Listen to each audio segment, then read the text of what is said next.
Hello everybody, this is Nojo from Thranda Design. Today I want to talk about some of the post-launch features that we're adding to the Caravan after we've released the Caravan. We've had kind of a whole slew of little bug fixes and small improvements and adjustments here and there as usual in the first update, but these are three new features that should be coming in the next update that I'm very excited about, that you guys should know about. So let's see it. So the first feature we've added is here on the pilot's altimeter. Previously, the Kollsman window barometer setting was only in millibars, but now simply by left-clicking on it, you can toggle that between inches of mercury and millibars. So we made an improvement to the dynamic livery editor. Here we're using one of the dynamic liveries, and if we go to the pop-up, livery, dynamic livery, then here we already had the ability to set the registration number. But now we can change it. We don't have to actually recreate the livery to make that happen. So Charlie-Alpha Bravo Charlie Delta, and then we press Enter, and then click Apply, and we can see it immediately applies it here, and it applies it on the preview. And if we click Save Livery Preview, then it will save that to disk for the next time.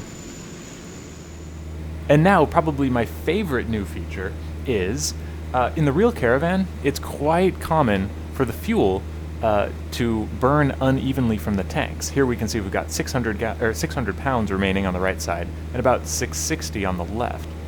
So we've modeled this now, and this depends on if both fuel tank selectors are on, then what happens is the fuel can cross-feed from one wing to the other based on the side G-loading, so it can flow from here to here, or the other way. So this is based on the side G-load of the airplane. So flying with the ball out of center, for example, if I had way too much right rudder trim in, like that, the ball starts moving over. What's going to happen is, over time, you're going to have fuel essentially transferring from one wing to the other, and so you'll get a fuel imbalance. So what we need to do in that case, to fix this as we're flying, is, so we look at this and we say, the left tank is more full than the right. So we're going to turn off the right fuel tank selector, and we'll just fly along like this for a while until we burn this left tank down until they're even again, and then we'll open it back up.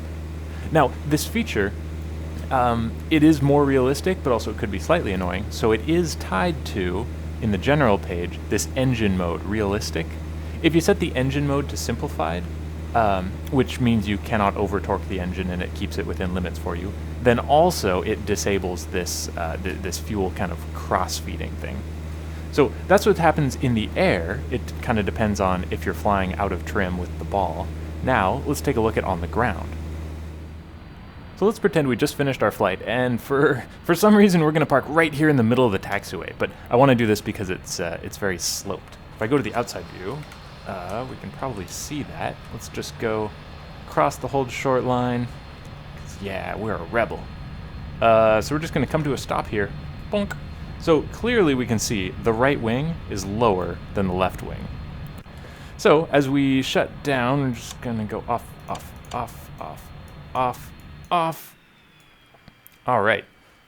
So right now, our fuel quantities are about even, about 550 pounds or so. So let's just skip ahead. I'm just going to turn the battery off here. I'm going to sit here for a couple of minutes, and we'll come back to this in just a moment here. All right, so it's been a couple minutes. Maybe we went inside and grabbed a sandwich or something like that. And, uh-oh, we left the fuel selectors on. So let's turn on the battery and check our fuel quantities. And sure enough, yeah, over those couple of minutes, we've had fuel flowing from the left wing into the right wing, and we've got a pretty good imbalance going. Now, the POH limit is 200 pounds imbalance. That's the limit for flight. But of course, if you just leave the plane sitting like this, it'll keep flowing fuel until either this tank runs out or this one becomes full.